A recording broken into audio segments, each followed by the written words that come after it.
I'm a 26-year-old woman, and my cousin Clara has always been the kind of person who can't stand when the spotlight isn't on her. At every family event, she somehow finds a way to shift the attention back to herself. If someone is talking about a new job, suddenly she's had that job before and knows all about it. If someone starts a new hobby, Clara will loudly announce that she's been doing it for years, even if you know she just Googled it the night before. It's been like this for as long as I can remember, but most people just roll their eyes and let her carry on because it's easier than arguing. I've been with my boyfriend Daniel for 2 years now. He's nothing like the kind of guys Clara usually brings around. She always goes for flashy, loud, short-lived boyfriends who love the attention just as much as she does. Daniel is steady, kind, thoughtful, and he fits in with my family in a way that surprised even me. Everyone likes him. He helps clear the table without being asked, listens when my uncles ramble about fishing trips, and always remembers little details about people. My grandma adores him, but that attention he gets has never sat well with Clara. She'll toss out a flirty comment or nudge his arm when no one's looking, always under the disguise of a joke. But I've noticed. At Thanksgiving last year, Clara made one of those jokes louder than usual. While everyone was sitting around the table, she laughed and said that Daniel would make the perfect husband. People chuckled, thinking it was harmless, but the way she said it felt pointed. Daniel just smiled politely and didn't respond, but I caught the look in her eye. That was the first time I felt like her behavior might become more than just attention-seeking. A few weeks later, I started getting texts from relatives congratulating me on an engagement. Except, they weren't congratulating me. They were congratulating Clara. My phone kept lighting up with messages, and at first I thought it was some kind of mistake. But then my mom called, sounding half excited and half confused. She told me Clara had announced at brunch that she was engaged, but wouldn't say who the fiancé was. She made it into this big mystery. That alone was strange, but then another relative casually said to me, "Well, obviously she meant Daniel, right? Who else could it be?" That line stopped me cold. My cousin, my own cousin, had apparently told the family she was engaged, and somehow people thought the man she was engaged to was my boyfriend. I remember just sitting there trying to process how ridiculous it sounded, until I asked Daniel about it. He was blindsided. He had no idea what I was talking about and thought I was joking at first. When he realized I was serious, he was just as shocked as I was. Not long after, Clara started posting pictures on social media of rings. Not professional photos or anything, just her hand with some costume jewelry that looked inexpensive and poorly made. She angled them to look like engagement photos, captioned them with vague things like "so lucky" and "forever starts now," but never once mentioned who the guy was. My family group chat lit up with people congratulating her. Some asked questions, but Clara dodged every one of them. She would just hint that her fiancé was someone everyone already knows and adores, which only made things worse. Every hint pointed straight at Daniel. Then the invitations came. Clara sent out texts inviting everyone to an intimate engagement dinner at a restaurant. The same restaurant Daniel had taken me to for my birthday just months before. That detail made it feel deliberate, like she wanted to twist the knife. I didn't want to go. The thought of sitting through a fake celebration built on a lie made me sick. But Daniel didn't agree. He told me we needed to go, that skipping it would only make it look like we were hiding something. He wanted to shut the whole thing down once and for all, so we agreed. We would walk in together, side by side, hand in hand, and face whatever Clara had planned. We didn't know what was waiting for us at that dinner, but one thing was certain: the lie couldn't go on forever. When the night of the dinner came, Daniel parked the car right outside the restaurant. It was one of those places with soft lighting spilling onto the sidewalk, candles already glowing through the windows. The moment we stepped out, hand in hand, I could feel eyes on us before we even walked through the doors. A couple of relatives were gathered in the entryway, and their expressions shifted instantly when they saw us together. One of my cousins actually blinked like he was trying to make sure he wasn't seeing things. Inside, the restaurant was buzzing. The staff moved quickly between tables, balancing trays of drinks and plates. Clara had picked a long dining room with a row of tables pushed together to fit everyone. Right at the end, where the best view of the room was, sat Clara. She was dressed in a white cocktail dress that looked one shade away from a wedding gown. A wide grin plastered across her face as she leaned toward the guests around her.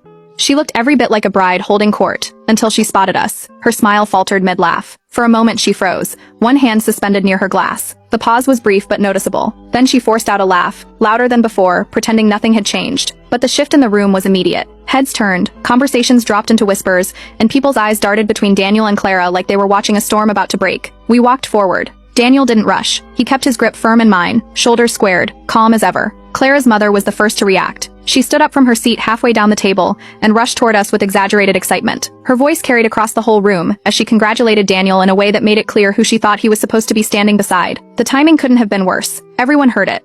Daniel didn't flinch. He waited until the room quieted, and then, in a steady voice that carried without needing to be loud, he introduced himself as my boyfriend of 2 years. There was no anger in his tone, no raised voice, just clear words that landed heavily in the silence. The effect was instant. The chatter stopped. A few glasses clinked against plates as people set them down too quickly. Across the table, Clara's hand was resting on the surface, and that's when I noticed her ring. It wasn't subtle. She kept adjusting her fingers, angling the light so it caught on the cheap, shiny band. It didn't look like an engagement ring. It looked like something bought last minute from a fast fashion store, slightly too big for her hand. The stone wobbled as she fidgeted with it. One of my uncles broke the silence without meaning to. His voice carried from a few seats away, asking who exactly the fiancé was supposed to be. The question rippled down the table. Heads turned. People shifted uncomfortably in their chairs. Clara's grin faltered again. She laughed nervously and muttered something about her real fiancé being delayed at work. She didn't even try to give details. A few cousins exchanged looks. One of them raised an eyebrow, another leaned back with arms crossed. They didn't say anything, but the skepticism was plain. No one outright challenged her, but the silence that followed was louder than words. Daniel guided me toward two empty chairs placed directly across from Clara at the head of the table. He pulled mine out first, letting me sit before he took his. From where we sat, Clara couldn't avoid looking at us. Every time her eyes drifted to Daniel, she caught sight of me beside him. The waiter came around then, setting down glasses of champagne for a toast. Only half the table lifted their glasses. The rest hesitated, their eyes bouncing between Clara and the empty space where her supposed fiancé was supposed to sit. The clinking was uneven, the energy strained. Clara's father stepped in, trying to patch the cracks. He leaned forward and asked when the wedding would be taking place. The question caught Clara mid-sip, and she almost spilled her drink before blurting out a date 6 months away. It was quick, almost too quick, like she'd been holding a backup excuse ready. But then someone asked where the venue was, and her face tightened. She stumbled over her words, naming a place that didn't even make sense for the size of the family. Another cousin pressed for details, and she dodged the questions by waving her hand and laughing about working out the kinks. I stayed quiet for most of it, watching the room unravel around her. At one point, I leaned toward Daniel and mentioned a trip we had taken together, describing the restaurant we'd been to, and how Daniel had insisted on ordering dessert even though we were full. The memory slipped naturally into the conversation, but it wasn't just for the story. It was a reminder to everyone listening of the history Daniel and I actually had together. Clara heard it too. Her hand tightened around her champagne glass until her knuckles turned pale. The rest of the night unfolded under that heavy tension. The clink of cutlery against plates sounded louder than normal. Conversations broke into small clusters, some people whispering at one end of the table while others stared openly at Clara's empty chair beside her. She kept her smile plastered on, but it never reached her eyes again. Each question, each sideways glance chipped away at her performance. By dessert, the energy in the room had shifted completely. The celebration Clara tried to stage had turned into something else entirely. It was no longer about her engagement. It was about the giant hole in her story, the one she couldn't patch no matter how much she laughed or waved it off. And through it all, Daniel never once let go of my hand. By the time the entrees were cleared away, the empty chair beside Clara had become the loudest thing in the room. Every few minutes, someone's eyes flicked toward it, waiting for a man to appear. The minutes stretched, and it became obvious. No fiancé was showing up. The tension grew heavy enough that finally one of my cousins cracked a joke about Daniel being in 2 places at once. The words landed like a stone in water. Some people forced out nervous laughter. Others stared down at their plates, but the implication hung there. Everyone knew who the fiancé was supposed to be. Clara tried to laugh along, but it came out sharp and brittle. She pushed her plate away even though she'd barely touched her food and excused herself from the table. The click of her heels faded down the hallway toward the bathrooms. A hush followed her departure, broken only by the clinking of glasses and low murmurs. I waited a minute before getting up. I didn't announce where I was going. I just slipped away and followed. The hallway outside the restroom was empty, but Clara's voice carried through the thin door. She was snapping into her phone, sharp words spilling out about keeping the story straight and making sure nobody slips up. There was no trace of her dinner party charm left in her tone. It was raw panic. When the door opened suddenly, she nearly collided with me. Her eyes widened, then narrowed just as fast. She didn't bother pretending. She accused me right there in the hallway of ruining everything, of showing up just to humiliate her. The words came rapid, like she'd been rehearsing them. I kept my voice steady. I told her there was nothing to ruin. She had built this entire spectacle on Daniel's name, and the cracks were already showing. She fired back that she only borrowed his name for a little attention, that it wasn't supposed to go this far, that everyone would have moved on if I hadn't come. She actually called it harmless. I reminded her that people in the room genuinely believed Daniel was her fiancé. They had congratulated her, toasted her, even started planning around her lie. That wasn't harmless anymore. It was spiraling. For the first time that night, she didn't have a snappy comeback. She just glared at me, jaw tight, before brushing past and storming back toward the table. When we returned, the air was brittle. Clara slid into her chair and immediately launched into damage control. She laughed too loudly, waved her hand, and told everyone it was a big misunderstanding. She claimed she never once named Daniel, that people were twisting her words. A few heads nodded uncertainly, but most looked unconvinced. Daniel set his glass down firmly and spoke just loud enough to cut through the room. He reminded everyone of Clara's Thanksgiving comment, the one where she had joked in front of the entire family that he would make the perfect husband. The silence that followed was heavier than before. Faces shifted. Several relatives who had chuckled at that joke back then were now piecing together the thread from that moment to tonight. An aunt, sitting 2 seats down, suddenly sighed and admitted she had already bought Clara an engagement gift. She looked down at the tablecloth, visibly upset that she'd wasted her money and her emotions on what was starting to look like a fabrication. Clara's smile froze, the corners twitching as if she didn't know whether to laugh or cry. Her father muttered something under his breath, loud enough that most of the table heard. It wasn't the first time, he said. Not the first time Clara had manufactured drama and dragged the family into it. His voice carried a mix of frustration and resignation. Across the table, Clara's siblings sat stone still, eyes downcast, cheeks flushed red. None of them jumped in to defend her. The evening unraveled from there. Conversation splintered into hushed tones. A couple of relatives pushed back their chairs and left quietly, murmuring about early mornings and long drives, though the discomfort was obvious. The clink of silverware dulled, Laughter vanished, and all that remained was a heavy awkwardness. Clara kept trying to pull it back with forced stories and bright smiles, but no one was buying it anymore. When the check finally came, it was almost a relief. People scattered, leaving behind half-finished glasses and untouched plates. Clara lingered at the table, her hands tight around her phone, her face pale but still set in a brittle smile. That night, after Daniel and I got home, my phone lit up with a long text from Clara. The paragraph stretched on, filled with accusations. She wrote that I had stolen her moment, that I had walked in holding Daniel's hand just to destroy her. She claimed I was jealous, that I couldn't stand to see her happy, that I humiliated her in front of the entire family on purpose. The words blurred together into one long rant, but the message was clear. In her mind, none of it was her fault. The morning after the dinner, my phone wouldn't stop buzzing. Missed calls stacked up from my mom, one after the other. By the time I called her back, she was already mid-question, demanding to know what had happened the night before. She had heard pieces, whispers from relatives who left early, mentions of Daniel, mentions of Clara walking out red-faced, but not the whole story. I laid it out for her. Clara had staged an entire engagement dinner with Daniel as the implied fiancé. She had paraded around in white, dropped hints, and leaned on that ring until the lie cracked wide open in front of everyone. My mom went quiet on the other end of the line. Then she admitted Clara's parents were furious. Not at Clara for spinning the lie, but at me for embarrassing her. According to them, if I hadn't shown up, Clara wouldn't have been embarrassed in front of everyone. Later, when the heat of her first reaction faded, my mom spoke softer. She admitted she didn't actually believe Clara's story herself. She had seen her daughter's antics before, but she felt trapped between keeping peace with Clara's parents and acknowledging the truth. Her words hung in the air. Stay neutral, don't make it worse. Meanwhile, the cousins were anything but neutral. By lunchtime, a brand new group chat had sprung up. Its name? Phantom Fiancé. The chat blew up with memes, jokes, and sarcastic takes about Clara's invisible groom. Someone posted a picture of an empty chair with a champagne glass and wrote, "Sorry I'm late, traffic was terrible." Another cousin joked about Clara marrying a ghost. The humor spread fast, and it was clear, Clara's attempt to be the center of attention had turned her into the punchline. But not everyone laughed. A few relatives reached out to me privately. Some thanked me for walking in with Daniel and setting the record straight, saying it cleared the confusion before things went too far. Others were not so kind. One message scolded me for making a scene, insisting I should have stayed away to avoid drama. Apparently the blame was easier to throw at the person who disrupted the lie than the one who created it. Daniel stayed calm through it all. When I replayed the text to him, he just shook his head and told me I hadn't caused anything. Clara had. He reminded me that showing up together only revealed the truth that was already there. Nothing more. Clara, of course, had her own version. She began messaging relatives with long rants about me. In her version, I was jealous, desperate, and couldn't stand to see her happy. She painted me as the villain who came storming into her celebration with the intention of destroying her moment. The problem was, she repeated this enough times that a few relatives started asking questions again. One of my aunts reached out and told me Clara insisted her fiancé was real, just a very private person who didn't like family drama. That was why he hadn't shown up, she claimed. That was why no one had met him.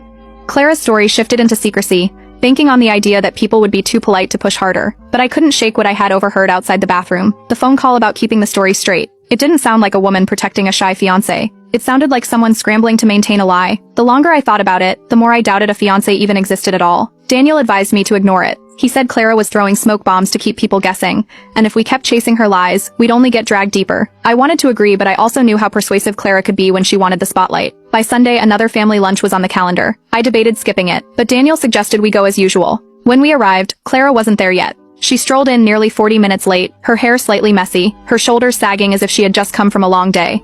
She dropped into her chair with a sigh loud enough for the whole table to hear, and announced she was exhausted from wedding planning stress. The cousins traded looks, some biting back smiles, others outright smirking. Clara kept going, spinning vague anecdotes about her fiancé's demanding career and how he was always busy. She never gave a job title, never offered details, just broad strokes designed to sound impressive without being specific. She also made a point of sitting as far from Daniel as possible. She busied herself with chatting to relatives at the opposite end of the table, her eyes darting away whenever ours met. It was obvious she wanted to steer attention anywhere but in our direction. The conversation limped along until one cousin casually asked to see a picture of the mysterious fiancé. The question was innocent enough, but it hit Clara like a dart. She coughed into her napkin, exaggerated and sudden, then waved the question away. She muttered something about her phone battery being dead, then quickly switched to another topic entirely. The deflection was clumsy, and the silence that followed was telling. People leaned back in their chairs, brows raised, lips pressed together to hide smirks. No one bought it, and in that moment, it became clear that Clara's performance was collapsing in slow motion. Each excuse chipped away at the image she was trying to hold together, and each vague claim only deepened the suspicion that there was no fiancé at all. About a week after the awkward Sunday lunch, I got a message from one of my cousins. It wasn't in the big family chat, but sent directly to me, short and to the point. I think I know who Clara's fiancé is supposed to be. She explained that a friend of hers had seen Clara on a dating app not long ago. Clara had matched with a guy who lived in another city, a couple of hours away. The cousin sent me his name, and within minutes I found his profile through mutual connections on social media. His pictures were public. He was clearly single, posting about his dog, his workouts, and his weekend trips with friends. Not one post had Clara in it. Not even a stray comment. The more I scrolled, the clearer it became. The only trace of her was in the comment section. Clara had been leaving heart emojis, my love comments, even writing things like "can't wait for forever with you." The guy had never replied. Not once. The silence on his end said everything. It didn't take long for screenshots to make their way into the family group chat. One cousin dropped them in without context, just the images of Clara gushing in comments under posts from a man who clearly had no idea what story was being told in her family. The chat blew up instantly. Some people reacted with laughing emojis, others asked blunt questions, and a few simply went quiet. The picture was obvious now. Clara had invented an engagement with someone who didn't even know. Clara scrambled. She typed long messages about how they were keeping things private because her fiancé didn't like the spotlight. She repeated the line that he didn't want his personal life dragged into family drama, and that everyone needed to respect boundaries. A few relatives gave polite thumbs-up reactions, but most didn't respond at all. The silence spoke volumes. The next big test came at another family dinner. Clara showed up late again, carrying a folder under her arm. After the food was served, she pulled it out with a flourish. Inside were photos, badly edited pictures of her with the man from the dating app. In one, she had pasted herself next to him on a beach, the edges around her figure sharp and unnatural. In another, they were supposedly at a restaurant, but her shadow went the wrong direction. She called them vacation pictures, placing them on the table as supposed proof. Though the edits were obvious, the cousins stared at the prints. Daniel leaned over to me and whispered that they looked like cut-and-paste collages, the kind of edits anyone could spot from a mile away. He wasn't wrong. A few cousins covered their mouths to hide smiles, while others just looked away, embarrassed for her. Finally, one of my uncles had enough. He set down his fork, leaned forward, and asked Clara outright why her fiancé never came around if they were really engaged. His tone wasn't angry, just blunt, the kind that slices through excuses. Clara's eyes welled up instantly. She burst into tears, accusing everyone of being unsupportive and jealous. She raised her voice, saying no one wanted her to be happy. The mood in the room shifted. Where people once laughed nervously or humored her, now they just exchanged wary looks. The sympathy wasn't there anymore. The crying didn't draw the reaction she was hoping for. The exhaustion was written across everyone's faces. That night, after the dinner ended, Clara sent a long message to the entire group chat. She declared that she and her fiancé had decided to distance themselves from family events because of the toxic negativity. She ended it with a line about choosing happiness and protecting her relationship. A few relatives sent short replies wishing her well, but most ignored it. To me, it was obvious what she was doing. If she stopped showing up, she wouldn't have to keep proving the lie. With distance, maybe people would forget or stop asking questions. It was a stalling tactic. But a few days later, the plan backfired. The man himself messaged one of my cousins. He had somehow gotten wind of being linked to engagement posts, probably from mutuals who saw Clara's comments and connected the dots. His message was short and confused. He had no idea why Clara was claiming him, and he wanted it to stop. The cousin immediately shared his message in the group chat. It was the confirmation everyone needed. Clara had dragged a stranger into her story without his knowledge or consent. After that, things escalated. Clara's parents, who had been defending her loudly until now, suddenly went quiet. Within a day, they sent out a notice for a family meeting at their house. They wrote that it was important to clear the air and put an end to the drama before it tore the family apart. Everyone knew what it really was: damage control. The family meeting was set for a Saturday evening at Clara's parents' house. The invite had gone out to practically everyone: cousins, uncles, aunts, even family friends who had been pulled into the mess through the endless engagement talk.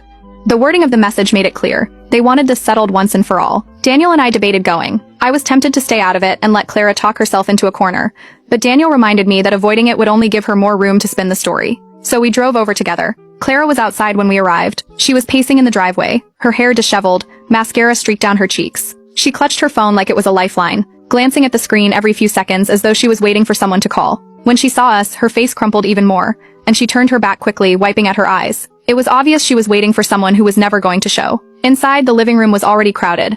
Chairs had been pulled in from the dining room, the couch was filled, and people lined the walls. The low hum of whispering cut off when Clara's father walked in. He cleared his throat and said they were gathered because the situation had gotten out of hand. His voice was calm but strained. He turned to Clara, urging her to explain herself. Clara took her spot near the fireplace, clutching tissues. For a moment she just cried softly, then finally began speaking. She said she had spoken too soon, that she had been misunderstood. She insisted she never meant to lie, that things had simply gotten blown out of proportion. She painted herself as overwhelmed, cornered by gossip. One of my aunts wasn't having it. She leaned forward in her chair and bluntly asked if Clara was engaged at all. Her voice cut through the excuses, pointing out how much confusion had been caused by Clara's announcement, her party, and her vague posts online. Clara's tears flowed harder. She claimed she had been celebrating her relationship, not an official engagement, and that people had twisted her excitement into something else. She held up her hands as if to say she was innocent, that the misunderstanding wasn't her fault. I spoke up then, calmly but firmly. I reminded everyone that Clara had hosted a full engagement dinner. She had dressed in white, flashed a ring, and given a toast. That wasn't a slip of the tongue. It was an entire staged event. The murmurs in the room grew louder, heads nodding. Then one cousin added fuel to the fire. He reminded everyone that the supposed fiancé had reached out privately, denying any involvement at all. He had never been part of Clara's story. The words landed like a hammer. Clara froze, her mouth opening and closing without sound. Her mother jumped in quickly, trying to soften the blow. She said Clara had been under stress, that the pressure of watching everyone else move forward in their lives had made her act out. She asked everyone to show compassion, but the room didn't buy it. Relatives exchanged looks of frustration. Some folded their arms, others shook their heads. Daniel stood then. His voice was steady, carrying across the room. He said Clara was not to use his name or connection to the family in her stories again. He said it clearly. No anger, just fact. Several relatives nodded in agreement, their support visible and immediate. That's when Clara snapped. Her tears turned into rage. She screamed that I had stolen Daniel from her, that I had destroyed her chance at happiness. Her words spilled fast and loud, accusing me of stepping into a role that should have been hers. The room went silent. Shock rippled through the family. No one had expected her to say it outright, but there it was, an open admission that she had considered Daniel hers, even though he had never shown her an ounce of interest. Clara's father dropped his head into his hands. Her siblings sat stiffly, their eyes fixed on the floor. The rest of the family just stared, caught between disbelief and discomfort. Without warning, Clara bolted. She shoved past the crowd, ran out the door, and disappeared into the night. The slam of the door echoed through the house, leaving everyone stunned in her wake. For the first time, the entire family was forced to confront the truth, not just about her lie, but about the depth of her fiscation. After Clara stormed out of the family meeting, the room stayed frozen for a few moments. No one moved, no one spoke, until finally the quiet cracked into overlapping voices. Aunts and uncles began talking at once, venting frustrations that had clearly been bottled up for years. They listed off past stunts, moments when Clara had exaggerated, stirred drama, or twisted stories until the rest of the family was left cleaning up the fallout. The anger wasn't just about last night, it was about the years of enabling her behavior. Clara's father rubbed his face with both hands before finally speaking. His voice was heavy, admitting that the lies had gone too far. He said the family had always brushed things off, excusing Clara as dramatic, letting her antics slide to avoid conflict. But this, he said, had reached a point where no one could deny the damage anymore. Heads around the room nodded in agreement. The conversation turned from venting to decision-making. Relatives agreed that unless Clara came forward honestly and took responsibility, they weren't going to entertain her stories anymore. No more humoring her, no more pretending for the sake of peace. The line had to be drawn. Daniel stood then, steady as always. His voice was calm but carried weight. He reminded everyone that this wasn't just an embarrassing spectacle. It had been a direct violation of our relationship. Clara had used his name, his presence, and tied him into a false story that risked his reputation. The family listened closely, his words settling into the room like an anchor. One cousin suggested that boundaries were the only way forward. Until Clara showed honesty, she would be kept at a distance. The idea spread quickly, heads nodding, murmurs of agreement rising from all corners of the room. The decision wasn't official, but it was clear. The family was tired of being dragged into Clara's drama. The days that followed were quiet in comparison. The once busy family group chat slowed to a crawl. No ring pictures, no vague my love posts, no dramatic updates from Clara. And for the first time in a long while, no one was chasing her down for explanations. Instead, I started getting private messages from cousins. They thanked me for standing firm at the dinner, for walking in with Daniel, for not letting Clara's version of the story go unchallenged. Several admitted they had seen through her lies before, but never felt brave enough to call her out. They were glad someone finally had. The true shift came at the next family gathering, a cousin's birthday party held in a backyard with fairy lights strung between trees and tables covered in food. Clara didn't show. Her absence was noticeable, but not in the way she would have wanted. The mood was lighter, conversations easier. People laughed without glancing around to see if she was about to interrupt. For once, no one was walking on eggshells. Daniel was welcomed warmly. Relatives greeted him with jokes, pulled him into conversations, asked about his work and hobbies without hesitation. The tension that had hung around him since Clara's announcement was gone. It was as though the cloud had lifted, and he could finally just be part of the family without suspicion hanging over him.